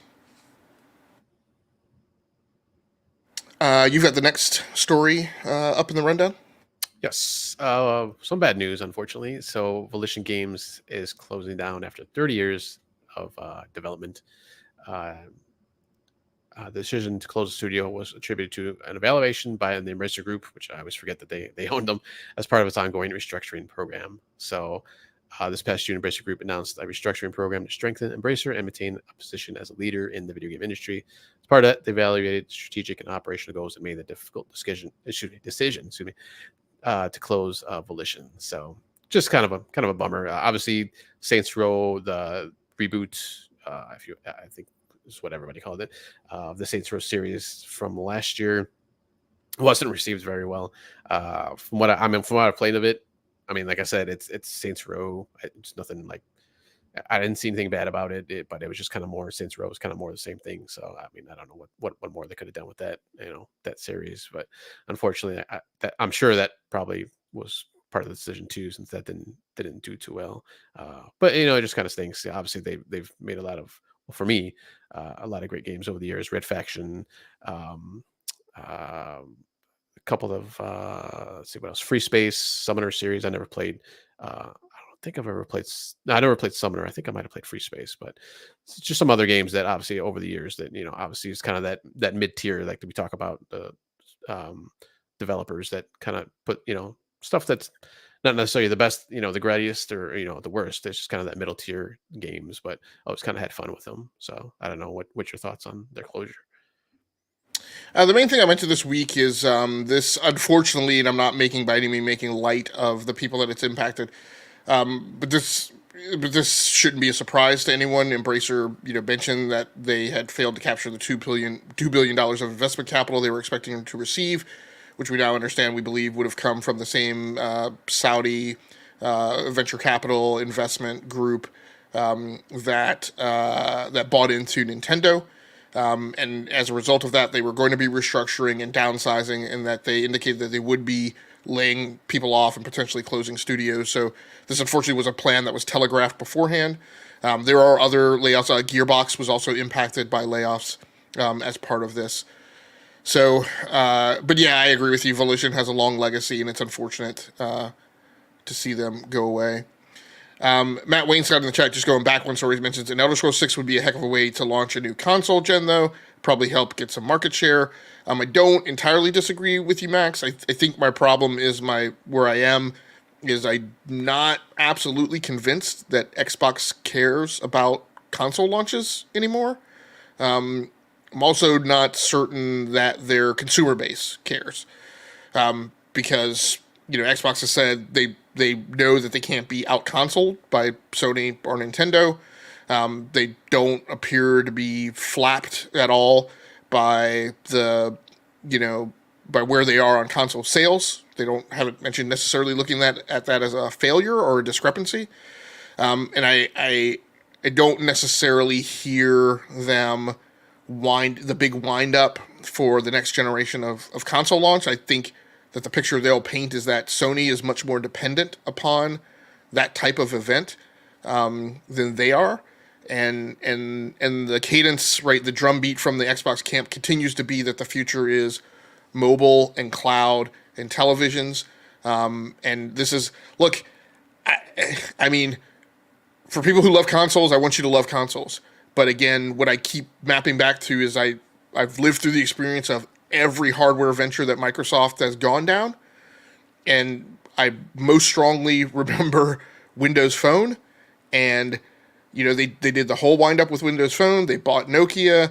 They made Stephen Elop, whatever he was. But at the end of the day, the pattern of behavior that was shown is there was a point where they started showing more attention towards Android and iOS, while they were concurrently saying, right, we're still behind Windows Phone, but then, right, then they got out of Windows Phone, they shut down Nokia, they took Nokia off the market, even though Nokia made great phones before Microsoft. So my point is that I'm not saying that I think they're not going to make consoles. I just don't know that they are wrapped around the axle about synchronizing, right, a big studio launch with a console launch, right? Particularly given that they walked into this generation and said, the console's launching even though Halo's not going to be there. The console's launching even though Forza's not going to be there. I don't necessarily know that they see those things necessarily needing to be tightly coupled together anymore. Max says, well, I look at consoles just as representative of virtual marketplaces. If I'm Microsoft, I want as many virtual stores and as many homes as I can get. The best time to get market share you don't already have. It is the start of a new gen. Maybe. I just don't know that that's true. It hasn't been true for the last 2 generations with Microsoft. So, so let's see. Next story we have in the rundown is Frank Azor. Bethesda is a story from story that we picked up from notebookcheck.net. Frank Azor, Bethesda has our full support to integrate DLSS in Starfield, HyperRX with fluid motion frames to launch in Q1 24, and is already in a 3 DGPU and iGPU exclusive. So the article reads, AMD's Frank Azor confirmed that they are not holding back Bethesda from including support for DLSS in Starfield if they wish to, while all GPUs from the Radeon RX 590 and GeForce RTX 10 series onwards can leverage AMD's upcoming FSR 3 tech. Frame generation via fluid motion frames will require RDNA 1 or a Turing card at the minimum. So I won't get so much into all of the AMD technologies that they're talking about coming down the pike with FSR 3, but this is primarily about the nit that there's been about, AMD is the exclusive partner for Xbox for Starfield, and we've been wondering for months, well, what the heck does that mean? And PC gamers are people who, amongst all of the gaming tribes, are the most resistant to any notion of exclusivity. And so, AMD stands, and I think I mentioned on another show before, this, we often see this with AMD products and AMD announcements where AMD takes a stance for AMD, and they're not necessarily concerned about whatever they may be saying by not saying what they're not saying about a partner. We see this with AIB manufacturers when something goes bad with an AMD part. It's at some point AMD very much says it's not us. So the point of this is, what AMD was saying was like, look, if Xbox wants to implement DLSS, they're free to. Their exclusive deal with us doesn't prevent or bar them from doing that. And so by making that statement, AMD put it all on Microsoft and Xbox as to what they were doing with DLSS. There is, of course, a mod out now. As far as I understand, it is a mod that is behind a paywall if you want continuing patches and updates for that. So that is a route you can go down. There are other people putting out DLSS that, as far as I've read the tea leaves, and again, I don't do mods, so I don't spend that much time reading about it. There are other DLSS mods out that may not be behind a paywall, but again, the longevity of those and the maintenance of those and how frequently those are going to be patched and kept up to date is maybe less clear than they are with the guy who has them behind the paywall. I think what came out of this was kind of the business intelligence that shows when AMD makes these deals, there is money exchanged for those deals. There is support provided by AMD to the developer for their implementation of those hardware and software methodologies, and it is requested, right, that they focus on AMD tech implementation. But there is nothing that says that they can't do DLSS. But obviously, one of the things I always talk about is, resources are limited. They are quantifiable. Every game project obviously doesn't have unlimited time and unlimited resources, and choices get made. So the choice that has currently been made to date is to not do developer originated optimization of DLSS. That may come down the road. the historic example that I point to is Red Dead Redemption 2. Red Dead Redemption 2 launched on PC, capped at 60 frames per second. It didn't matter how much hardware you threw at it, it would not go beyond 60 frames per second.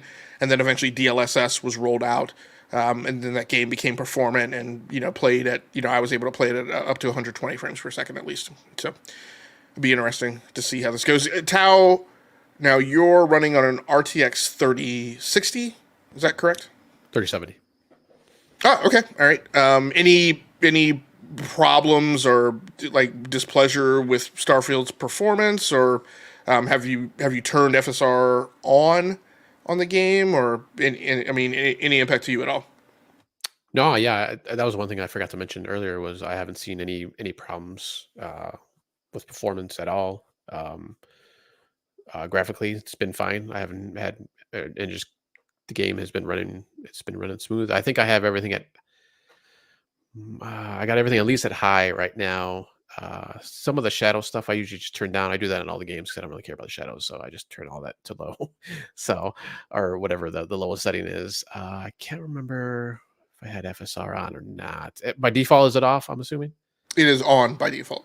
Okay, yeah, so it's on. So I haven't run into any issues. So I haven't seen anything. Well, I did hear in some places or some comments that you should turn it off for a better performance. But like I said, I haven't. It's been running fine for me. So. Yeah, no, I found that you definitely have to turn it on. Like, I tried running with it off, and I tried tweaking, like, all the parameters and stuff down to medium and low, and I found over about an hour to an hour and a half of gameplay that I was able to get it to run right in the range that I can't remember what the name, it's not Digital Foundry, it's another, Digital Trends, that their findings found was that, in general, they were able to get it to run between 45 and 60 frames per second. Now they mentioned they with their hardware set they said that that's what they were able to get it to run with it on.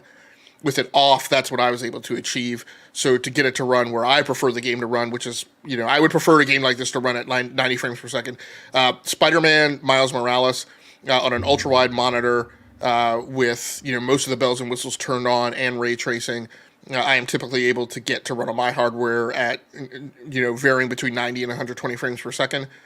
This game I would prefer to run up at above 90 frames per second. I can get about 70 to 90, but that is by implementing the exact settings that Digital Trends did, which again, hits my tripwire for things that I would normally prefer not to do. So I've had to crunch resolution scale down to 75%, turn VSync on, activate dynamic resolution, and use variable rate shading.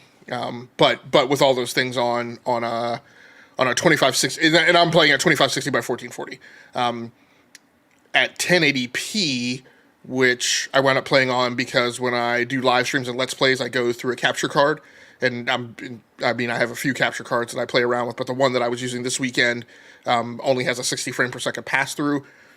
When I can do nothing more than 60 frames per second and I'm down at 1080p, I can crank up a lot more of the visuals to high or ultra, but in general, I had to relax to those settings that Digital Trends recommended. What's the graphic card you're using when you're that's on a 3070 Ti. Now I am going through a Radeon 5 5600X, so it may be the weakest CPU in the studio. I can't remember how that. I think that card is weaker than my box with an Intel CPU, which is a 12700KF.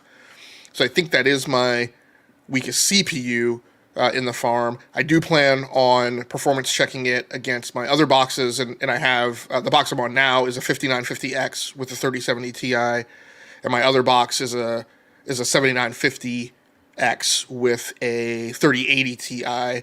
And so, so my two highest end processors are here in the system behind me, and I have a 3080 Ti card. My other box is an Intel card, like I said, with an Intel 12700KF, but that only has a 3060 Ti.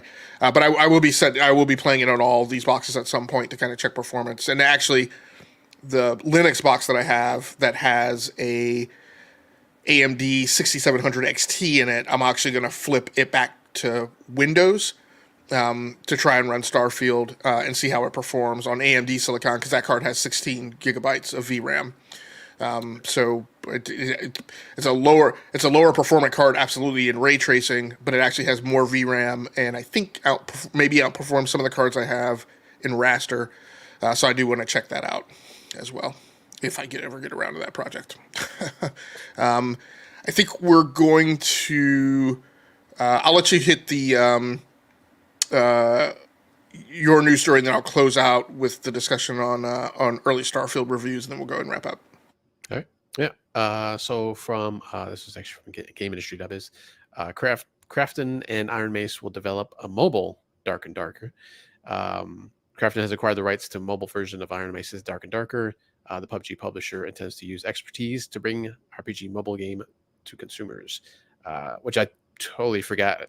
I always forget about the mobile PUBG version, but I think that's actually more popular than the console and PC version. So they will be bringing that to the mobile devices, which I don't know if there's any kind of extraction looter game kind of like that on mobile right now. None that I've heard. I'm sure there probably are, because obviously it gets cloned and copied, up the wazoo when something gets popular. But I haven't heard any like popular ones right now, so that should be interesting if they bring it out.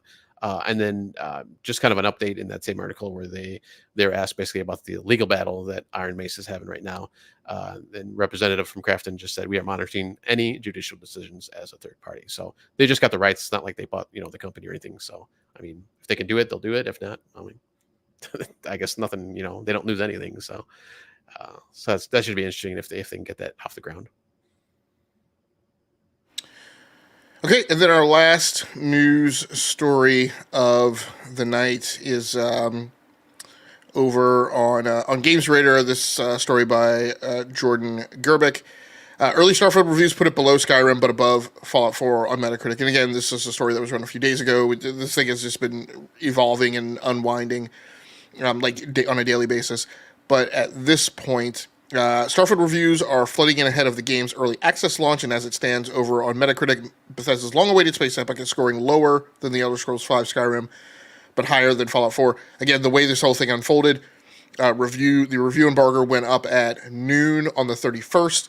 Early access to the game was turned on in a very stumbling, stilted manner at about 8 p.m. Eastern that night.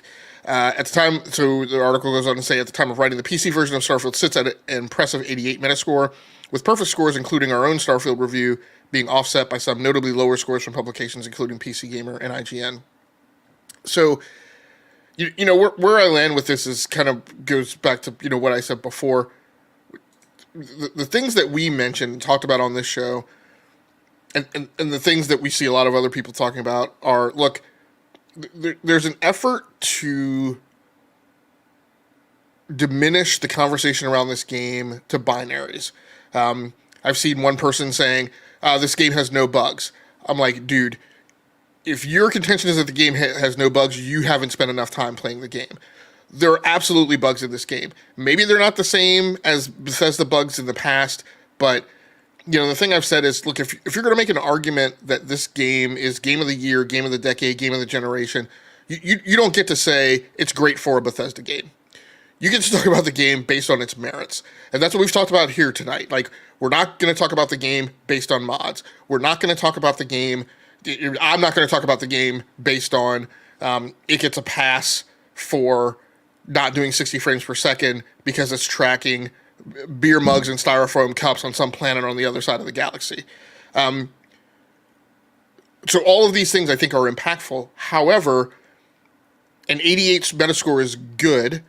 And what, in my mind, people should understand is there are some people who have given this game a perfect score. Gene Park gave this game a perfect score from Washington Post. Lots of people have given this game a perfect score, and for them, maybe it is perfect. It should also be recognized because of the things that we mentioned, that the game's not going to sit well and land well with some people. And so IGN and GameSpot score of 7 and 10 is also, I think, appropriate. It should be an expectation that there should be a range of scores around this game, that this game was not going to get universally acclaimed to be a 10 of 10 for everyone, and it wasn't going to settle on a 9 of 9 for everyone. with no outlier scores. Being insistent upon that belief, number one, just shows that you just have a basic lack of understanding of statistics and statistical science, but it just should be understanding that there should be a range of scores, and that should be expected. Who those scores come from, like, I don't think is important. Like, a 7 of 10 score is okay if it comes from a smaller website, but not okay if it comes from IGN. Like, I just think that's a twisted way of kind of looking at things. So I think the score is fine. I don't think there was any incumbent mandate for the score to be 90 or above to be representative of anything. And like I said, I mean, I think this game is going to go on and be a great service and a great platform. Some of my favorite movies of all time are movies that didn't have particularly high scores, but they go on to have a great afterlife and be fan favorites. Big Trouble in Little China is not a particularly well-reviewed movie, I don't think, but it is obviously endearing and loved as a story by a lot of people, and I think you're going to see a lot of the games that go on and make millions of dollars don't get super high scores. EVE Online, Destiny 2. I mean, the game, like I said, the game's going to go on. It's going to be like Skyrim. It's going to be sold for 10 years. And the fact that it's an 88 really isn't going to make any difference to, the shareholders at Microsoft, right? Or lots of other people who are interested in the game. I don't know, Tao, any other thoughts on review scores? No, but I mean, like you mentioned before about the hardcore Bethesda fans. I mean, they're the ones that are going to go out and buy this. So I mean, they're going to make, they got their money right there. So and just in general, it's like I said, personally, I don't usually go. I know you're heavy into the Metacritic score. Not, I shouldn't say heavy, but that you kind of look into that when you're making your game decisions. And I've never been that way. With Metacritic or any other like website or anything like that. I just, like, I see a game, like I said, I've said this before. I see a game, I can tell if I'm gonna like it. Not the whole masses. Like, I don't care about everybody else. It's just if I'm gonna like it. So I went after like the first couple trailers, even in a couple articles, previews and stuff about this game, I went totally dark on it because like I know I'm more than likely gonna like this. And like I said, even before, like we were kind of I don't want to say dogging it, but just we're pointing out what's the stuff that needs to be addressed basically, and hopefully it can be addressed in updates. Like maybe you don't need mods because maybe we'll get an update that'll fix some of these things and do some rearranging on the UI or whatever is going to happen. But yeah, just personally, I don't I don't think it's a big deal. So people are, like I said, people who wanted the game are going to buy the game. So that's a lot of people out there, a lot of Bethesda fans. Yeah, and as you're talking through that, I'm kind of going back in time in my mind and thinking about things we've talked about on the show before, and kind of settling on where I feel about the game now. Again, 12 hours in, I think what's important is I think we will come back and talk about how we feel about the game 24 hours in and 36 hours in, and our feelings might be different. I think two of the things that stick out to me is there's a good chance that what may be going on here is the same thing that went on with me in Destiny 2, and I think it'll be something that we come back and talk about, where we all had problems with Destiny. We all had problems with Destiny 2. And then there was that year, I think 2018 maybe, where I went back and took a look at my time, and I was like, despite all my dialogue of my dissatisfaction with Destiny 2, I played a crap ton of Destiny 2 this year. That is statistically significant and means something, and I need to take some time to soul search about what that means. And then we had that Gaming Superlative show that year, and I made what I expressed in that show was maybe different than what I'd expressed throughout the year, because I had to go back and take a hard look at the data and ask myself, what did that mean? The other thing I'll draw a comparison to is Red Dead Redemption 2. While I had many problems, I would say at equivalent volume with the things I mentioned tonight with Red Dead Redemption 2, the big difference is I did not come away from that show on Red Dead Redemption 2 saying that it's the next thing that I want to go back and play. I did not walk away from that show saying, I've hit this tip over point and now I'm super interested. That didn't happen for 2 years with Red Dead Redemption 2. In fact, it didn't happen with Red Dead Redemption 2 until it was on PC, right? So there is something different here.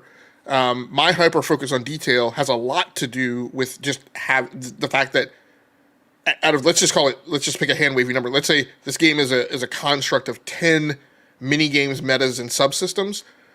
at least 6 of those are personally in my wheelhouse of game types that I play.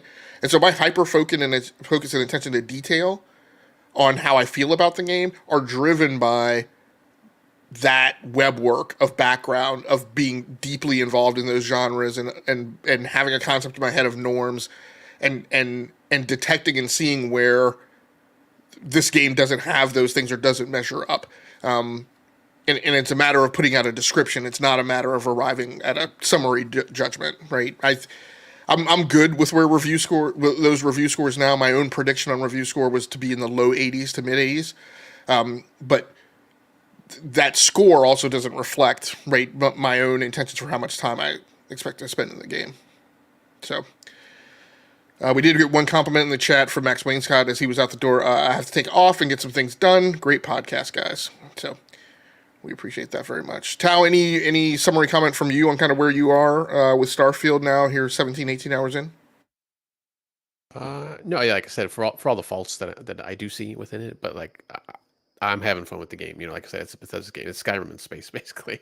You're still doing these kind of goofy side missions, and like I said, I love the story. Another thing I forgot to mention, I did play it on the Xbox Series X also for a little bit, a few hours. I didn't have any issues once again on there. It ran fine. I can definitely see the graphical difference. It's not like a huge difference, but just little things like when you see the ships flying around and you can see like the like the not the fire, but like the fire coming out of the engines, or the plumes. That's obviously not as you know the best in graphics, but it's just little things like that. Some of the effects, the shooting and stuff, the sparks and all that. But I mean, other than that, it was running, like I said, it was running fine, and I didn't have any issues. So it looked good. It looked good on the Series X. And also, I was playing. I moved that now finally up to my TV, my 4K TV. So I was playing in 4K. So that probably helped a lot too. So, and are your saves synchronized across Xbox and PC? Are you playing the Steam version on PC, or are you playing the Xbox Game Pass app? I'm playing the Xbox Game Pass on PC. Yeah, so it's synced up. Okay, yeah, I'm playing the Steam. Man, I didn't even mention the fact that I got the Constellation Edition. Oh yeah, I forgot you. Yeah, you didn't say you were buy that. So how's the watch? Yeah. The watch, I think, I'm impressed by the watch. Again, I'm impressed because I'm a super gadget nerd. Right. But it is a smartwatch. It has an app that you install on your phone. It attaches to your phone via Bluetooth.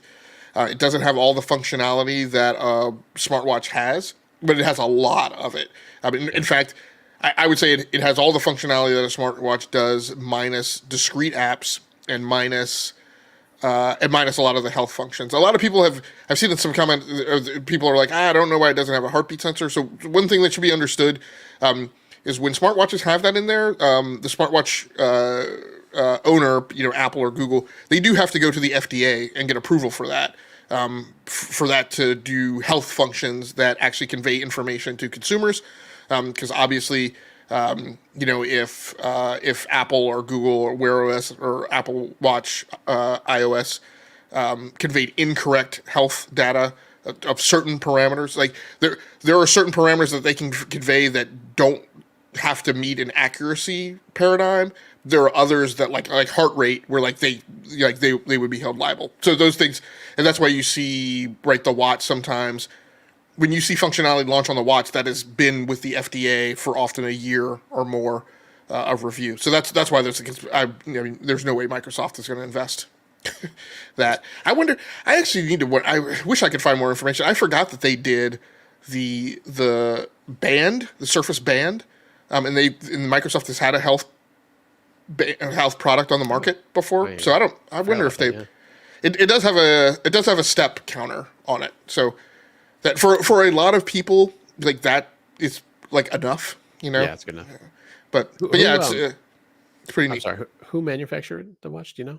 I have no idea. I've tried to find technical data and specification on that watch, and it's really somebody somewhere has gotten into it and broken the file out, but it's really difficult to wade through. So okay. Yeah, I'm not sure who made the watch. But it is not a Wear OS watch. It is not an Android based watch. And it's not any operating system I think that's out there in any in any wide volume.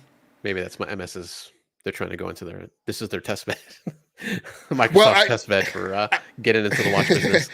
I'm super interested now that, like I said, after I thought about it, I wonder if they had taken any of the underlying technology from the old Surface Band, because they pulled that product off the market, obviously, and used that on the watch. I don't know. The last thing I'll mention on Starfield is we talked a little bit about the keyboard problem on PC, and I do want to talk about that. The problem that I ran into is that on PC, regardless of how you map controls, Starship controls, if you push and hold the E key, that will cause you to get up out of the seat, no matter what. The E key in the spaceship is normally default set to select target, and even though I mapped that control away to like page down and other things, no matter what, as far as I can tell, there's no way to get it's a hard coded right functionality to the E key that when you push and hold it, that causes the person to get up out of the seat. And what happens is when I use the WASD controls in ship combat, as I'm moving around and doing things rapidly and not paying it, like I will occasionally brush that E key and it winds up being depressed right for a period of time. So what I've actually had to do is I've actually had to go to using controller for space combat, and then using mouse and keyboard for first person shooter, and just for admin and logistics when I'm in my ship. I don't like that. I think that that's a discrepancy. But what I will say is most times in most games that model space combat, flight, whatever, I'll say space combat, there are many games of this nature, particularly ones that are console first minded in their design. Most of them will not allow dual input. It's like if you pick controller, you're hardwired to controller. And so I am actually super impressed that it does actually accommodate both. But that's how I've had to work around it, which using the controller, there's aspects of it that I don't like, but I will say, given that this game doesn't have HOTAS, and normally I play all space simulations with HOTAS, I know this isn't a space sim, it's an RPG, and it's Bethesda, and it's light and blah, blah, blah. But the point is that for me, who loves using like specialized controllers, it gives me a little bit of that feel. It is actually easier to dogfight in space with the game controller than on mouse and keyboard. Because it does that goofy pinwheel turning. That's what all the combat is, and that's actually easier to slow down, tighten up your turn, and then increase speed to get after a guy. So, I'll eventually learn to compromise with it. I'll just be salty about it. That was my next question, if it had stick control or stick compatibility, but I guess not. Yeah, I'm sure that will be put in via a mod, which is I'm not going to ding the game for not having HOTAS control. There was a hope and a dream. Yeah, I will agree though. The stick using the sticks on the controllers is a lot easier for the ship combat than using the keyboard or mouse or the mouse. The mouse, for some reason, like maybe it's because of the third person view too. Maybe I should try doing it more ship battles in the first person. Sometimes I just like I'm looking, at it, and I start to move the mouse that way, and that's not the way I wanted to go because the ship's going down, off to the opposite side. I'm like, oh wait a minute, I forgot. I can't do that. So that's a little weird. I gotta just get used to it, I suppose. There's also some weirdisms where it seems like in certain aspects, when you lock on to a ship, that there are sometimes like I forget what that functionality is. I think it's the gimbal lock. In Star Citizen, it's called a gimbal lock. And so what happens in Star Citizen is when you lock onto a ship, the weapons always track that ship. And that's great, but you lose the ability to point at any other ship. So in a lot of ways, where you're using those cannons that have some degree of movement on like either side of the frontier, in a lot of those combats where you have three ships coming up at you, right? While I may start shooting at one ship, I may want to switch my fire to one of the other two, and it seems like sometimes when I'm locked onto a ship, I can't do that, even though you can move the mouse around right all over the screen.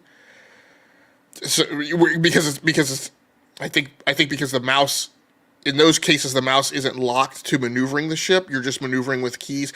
So there's something wonky going on there that I haven't figured out yet. But like I said, now that I'm shifting to using a game controller, it's less of an issue. I've seen a specialized game controller that has like it's like a game controller, but it has like a mouse pad for cursoring. So I may check that. I haven't thought that there may be some specialized game controllers that I may use for this that are different than a conventional controller. That may give me something closer to that flight sim kind of experience, but still map to the Xbox intentionals. Brap mentions, I've heard that Starfield is a space sim. Yes, there was a person who made that argument, but I think while it gets very, I think while it leans heavily on the conventions of that, look, this game is very much, I mean, it would be so interesting to go back and see what the design discussions were about this game. This game is very much a merge between the design of Freelancer and Skyrim Fallout. It's very much so. The story behind Star Citizen. I'm sorry, we keep going on, but it's a Starfield night. The story behind Star Citizen is what man, I always forget his name. Chris Roberts is the story of Star Citizen. Star Citizen is the ultimate when Chris Roberts made Freelancer, there was a thing that he wanted to create. He was not able to create that with the technology that was available at the time, and so he created Freelancer. But you could see where Freelancer would butt up against the hard limits of what he could do, and he wanted to do more. And so when he had the opportunity, he went off and he built Star Citizen, which is what he wanted Freelancer to have become. This game is very much taking that concept, because there's so much in this game that is exactly like Freelancer, and it's almost like taking Freelancer as a module and dropping it in a Bethesda GameWorks Studios game. And in that way, it kind of works. So there are some sim-light aspects to it. It heavily leans on a lot of the same conventions as Freelancer, but it's not a space sim in the way that Elite Dangerous is. And if you really think about it, it has a lot of the same constraints and things that Freelancer, because Freelancer also didn't model in atmosphere space travel. It really didn't have multiple points of the planet that you could land on. It had one. It actually leans very heavily on a lot of those conventions and constraints that were put in Freelancer. So Brap mentions, from what I have played, Starfield feels like Fallout in space. Yeah, I mean, there's parts of that I agree with, and then there's parts that I don't, because I think like we've been talking about all night. I think the weaving together of about a dozen mini games, metas, and subsystems exceeds what Fallout was. I think maybe it's Fallout in space from a story perspective, but from an infrastructure and a foundational code perspective, and an integration perspective, I think it far exceeds what Fallout was. And because those systems are in place, I think it allows you to segue away from the main campaign in vectors and ways that those games didn't allow for. And I think we're just going to see that unfold over time. Cow, okay, now we're going on 2 hours, even though I was trying to wrap us up. Anything else you want to mention about Starfield? No, yeah, I think that's it for now. Okay, well, thanks so much for everybody who happened to come through. Brap, Max Wainscott, Bulwer Contrary, we appreciate you. For anybody who happens to swing by and watch the archive version of this live stream over on the E2KG Network podcasting channel on YouTube, we appreciate you as well. Please feel free to like the video and subscribe to the channel so you can just receive a notification whenever we post new content. The audio version of this will be available, as always, on SoundCloud, Spotify, Pocket Cast for people who want to download it or stream it, or download it and listen to it on the go, on your daily commute, while doing the dishes, while mowing the lawn, however you like. Here's the big thing. Starting with this episode, we will also be on Google Podcasts. And so there, because of the way the RSS feed is structured, you won't find us under Enough to Keep Going.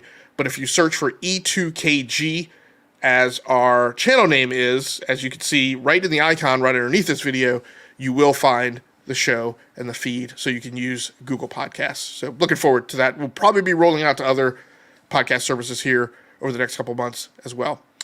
So until next time, take care of yourselves, stay safe out there, play the games that you like. Come here to talk to us about the games that you love. Once again, my name is Game Logic from the Rounding Off Infinity gaming channel on YouTube, one of the co-hosts here and on the Basement Radio Arcade podcast. Here with me, as always, has been Tau Master. Until next time, good night, good luck, and good gaming. That's going to do it for us. We're out of here.